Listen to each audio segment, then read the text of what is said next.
Hello, ladies and gentlemen, and welcome to the Scottish Clans. I'm Clint. Thank you for joining me. I help people with Scottish ancestry connect with their heritage by sharing the true history of the Scottish clans without the romantic distortions of previous eras. Now, today we are going to be diving into a really cool story about Clan Cameron. And yes, it does include other aspects. You're going to see the Macintoshes in here and some other clans. It's a story of internal struggle, internal intrigue, various factions within the Clan Cameron, fighting and vying for control and power in different directions.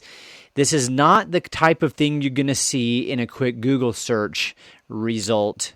This is stuff that I'm pulling from Ross Crawford's Warfare in the West Highlands and Isles, 1544 to 1615.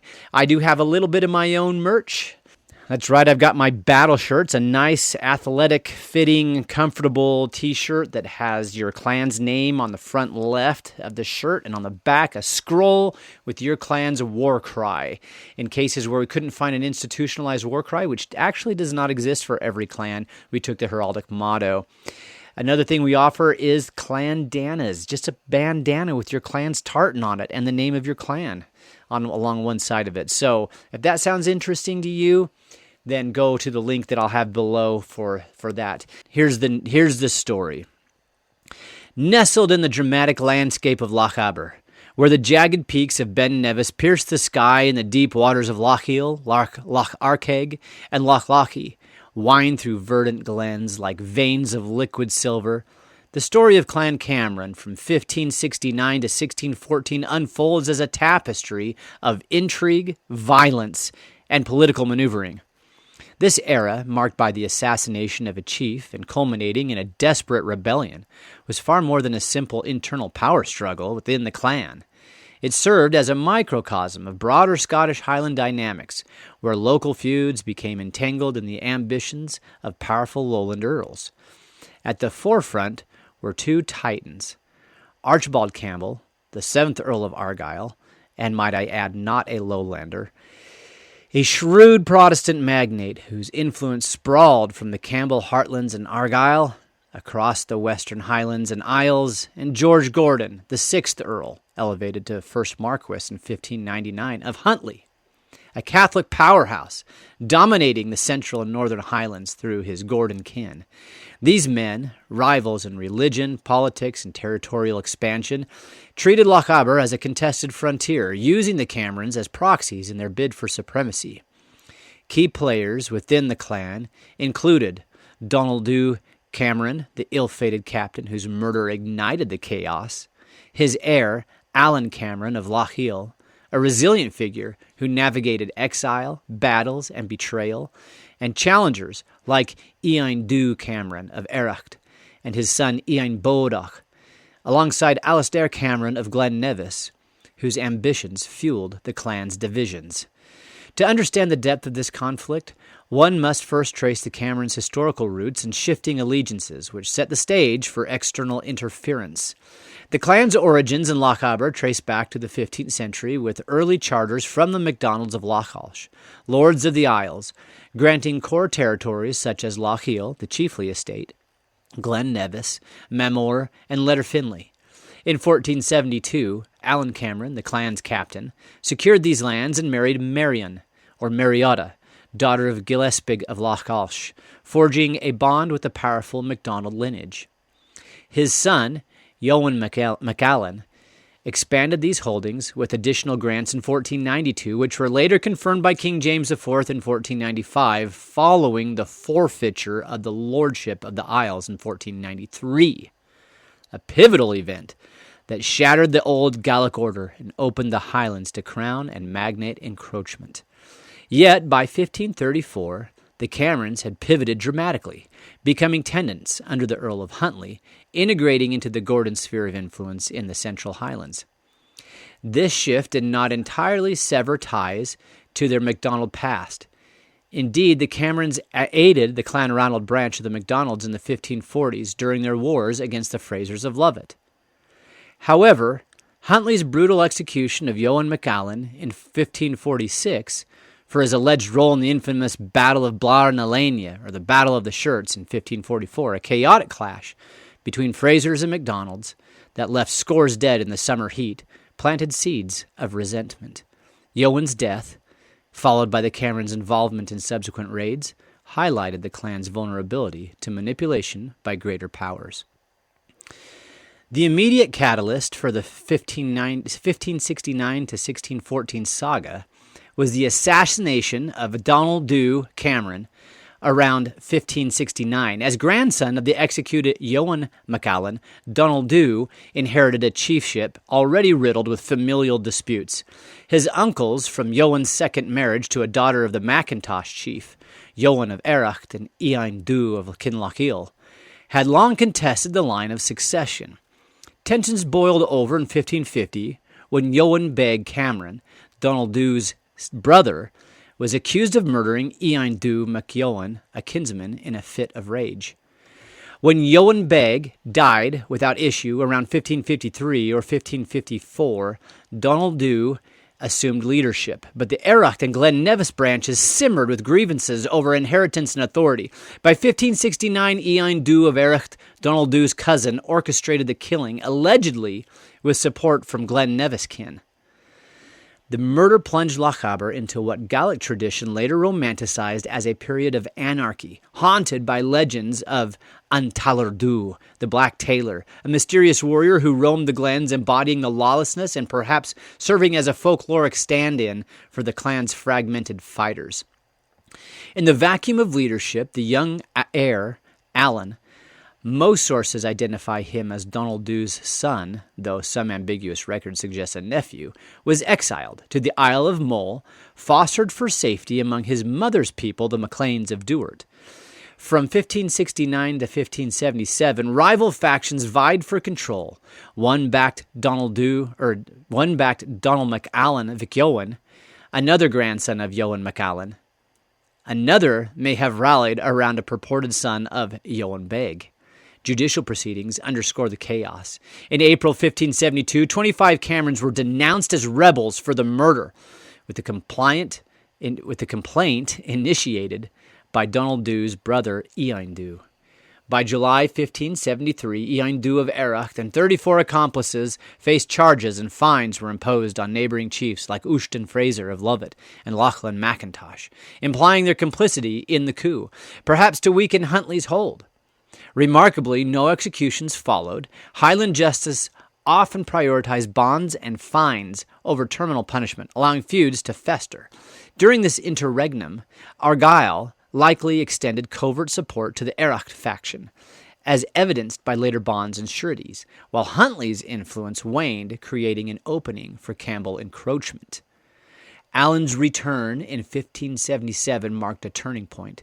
Now in his late teens, hardened by exile, he swiftly moved to consolidate power. He forged a bond with the Macintosh chief, pledging protection even to the Glen Nevis branch and committing to maintain the sons of Eoin Dhu of Erracht in their ancestral territories, a masterful blend of magnanimity and strategic control that aimed to heal divisions while asserting dominance. Yet, the shadow of the earls loomed over ever larger. Huntly sought to reassert control in 1590 by renewing a bond of man-rent, compelling Alan to lead a devastating raid on the Macintoshes in Badenoch in 1591, resulting in the slaughter of 50 men and the burning of homes, a move that underscored the Camerons' role as Gordon enforcers. Alan, ever the pragmatist, countered this by entering a 1591 bond with Duncan Campbell of Glenorchy, Argyll's close kinsman, pledging mutual defense against all foes except Huntly and Argyll himself. This hedging of bets reflected the precarious balance chiefs like Alan had to maintain in an era where loyalty could shift with the political winds.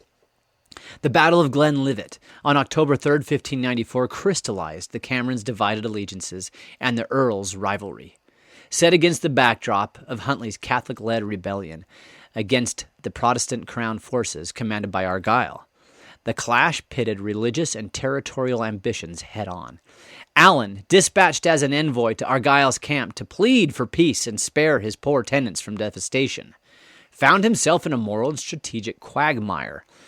Contemporary accounts vary widely. One narrative, from the Gordon perspective, claims Allen defected to Argyle mid-battle. Another suggests he feigned captivity in Argyle's camp, only to escape and rejoin Huntley. A third positions him firmly in Huntley's vanguard, fighting valiantly. The Camerons' exact role remains ambiguous, but they likely aligned with Huntley, suffering losses but emerging intact. Argyle's overtures, however, signaled the growing interest in peeling the clan away from Gordon influence. In the aftermath, the Camerons continued their raiding ways, a hallmark of Highland warfare that blended economic necessity with displays of prowess. In 1595, the Glen Nevis branch independently ravaged Glen Almond, stealing cattle and goods. By 1602, the full clan targeted the Fergusons in Athol, making off with 155 cattle in a classic creich, or cattle raid. These actions may have been autonomous or Huntley-directed, but Glen Nevis' solo operations hinted at lingering internal autonomy and unresolved grudges. Diplomatic maneuvers offered respite. In 1598, Allen negotiated a settlement with the Macintoshes over disputed lands in Glenloy and Loch Arkaig, agreeing to support them against the Gordons if needed, a blatant signal of drifting allegiance from Huntley. The early 17th century brought accelerated change under King James VI's civilizing, quote-unquote, policies, aimed at pacifying the clans through legal and cultural reforms. The 1609 Statutes of Iona, binding Hebridean chiefs to renounce deadly feuds and adopt Lowland norms, rippled to mainland groups like the Camerons. In 1603, some Cameron warriors joined the outlawed MacGregors, often Argyle's proxies, in the Battle of Glenfruin against the Cahoons of Luss, a bloody affair that left dozens dead and marked the clan's pivot toward Campbell orbits.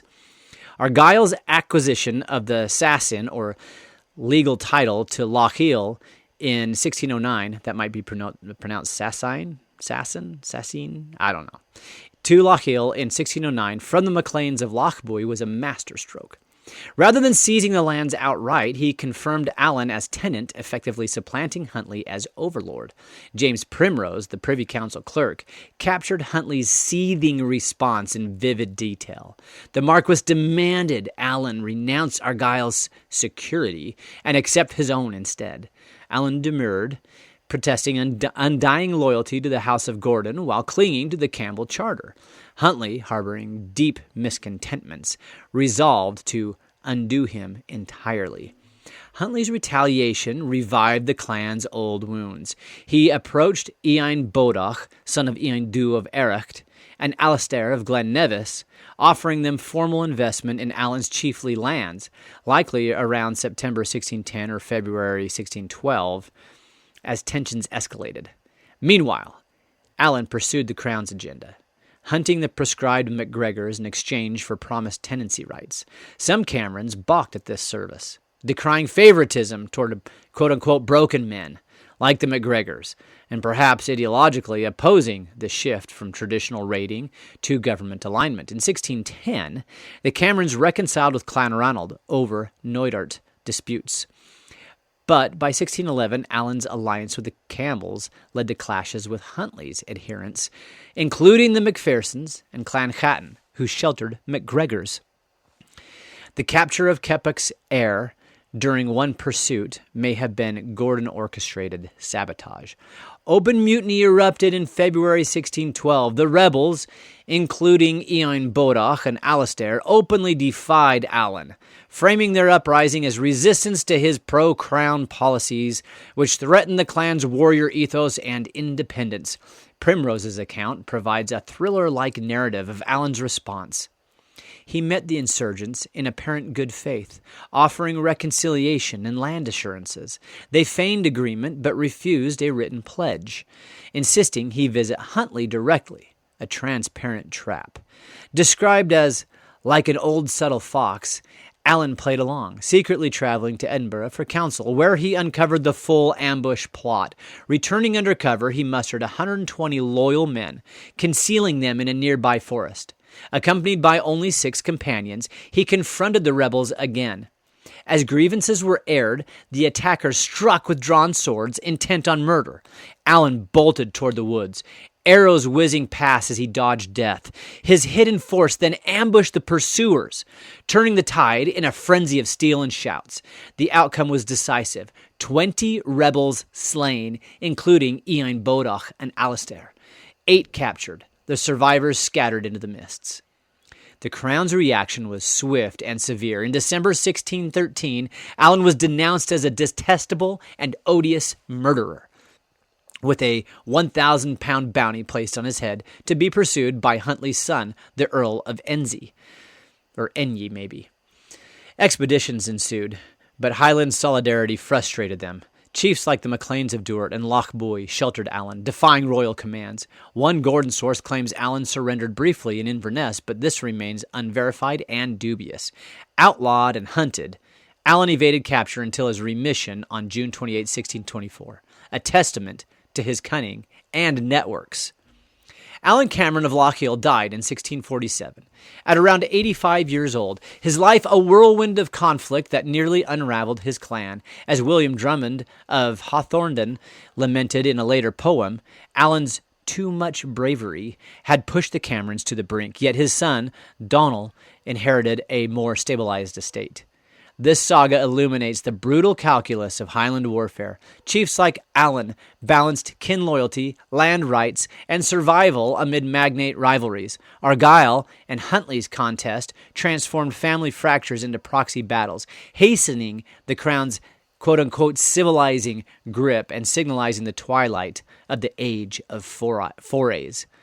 In Lochaber's enduring shadows, blood not only sealed pacts but also foreshadowed a new order, where unrestrained violence gave way to uneasy integration. Thank you for joining me. I hope that was okay to follow along. What's the takeaway from it? What I take away from it is that you see some internal things going on inside Clan Cameron that you probably don't see in a Wikipedia article. You see, rather than just lumping a 350-year feud with the Macintoshes under, okay, for 350 years, the Macintoshes and Camerons hated each other's guts. No, there was intermarriage. There was factions within the Camerons, and the Macintoshes took a side with one of those. The interaction with the whole MacGregor saga, with their involvement with the Cahoons of Luss, the Battle of Glenfruin, the Camerons' possible involvement in that. Was that under the chief, Lochiel, or was that with some of the cadet branches that went down there to help out? Because it was those cadet branches that were reluctant to pursue the MacGregors when they had their prescription or been outlawed.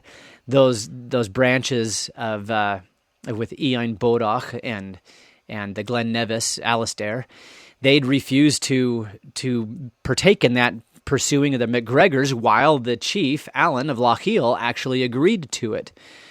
So it's interesting. You have these different elements going on, different interactions with other really crazy stories that are overlapping into this. All this is fascinating, and it just shows you that, it's really interesting as people think about their clan ancestors. And in America, where we're fascinated by it, but removed from it at the same time. And it's funny. I did some content on the massacre of Glencoe, and I posted it out there, and the comments of it were just didn't really speak well. I don't think they reflected on a lot of people here in America well. Because people were just like, oh, you stupid Campbells. And just honestly, first of all, it was way more nuanced. Just lumping it into Campbell's versus McDonald's is just so oversimplified. But we do that. And we're just like, oh, well, I'm descended from this clan. And most of us just joke around with it, I think, to be fair. But we just, but even in the joking, we really oversimplified the whole thing. And we don't tend to look into the real story. But part of that's because people don't know where to find sources. And so finding this Ross Crawford's PhD thesis here has been a real treasure. I haven't even shared a fraction of I have only shared a fraction of the content that's in there. The way that he can get in there and flesh out details, you're like, oh my gosh, this was what was really going on, compared to just a really simplified clan histories that are easy to find online. And that is why I'm doing what I'm doing. So if you're still listening to me and you like that sort of thing, please check out the link below, go to Patreon, join up. Once again, I do want to make this a back and forth thing where I'm not only providing the free content via podcast and YouTube, but I'm also, for people who actually pay, I do want to get some things up and going, like some live streams where we can actually interact with each other, because I think I enjoy that a lot better. Also, if you have any desire for a public speaker to come teach your group about Scottish clans generally, or if you want to have me come and teach or even virtually teach the specific history of your clan, let me know. I've done some of that this last several months. I've participated in just a general genealogical group and taught them about how Scottish clans work. Had a really cool experience with that. The McTavishes had me on with them. So shout out to all my friends over there that are connected with Clan McTavish. Had a great interaction with them, really cool people, and had a chance to really dig down into McTavish history and get to a little bit more in-depth, a little bit deeper understanding of that, once again, than what you would see on a Google search. So if that sounds like something you're interested in, you can reach out to me at thescottishclans@gmail.com. Marsh and Lev and Grasa.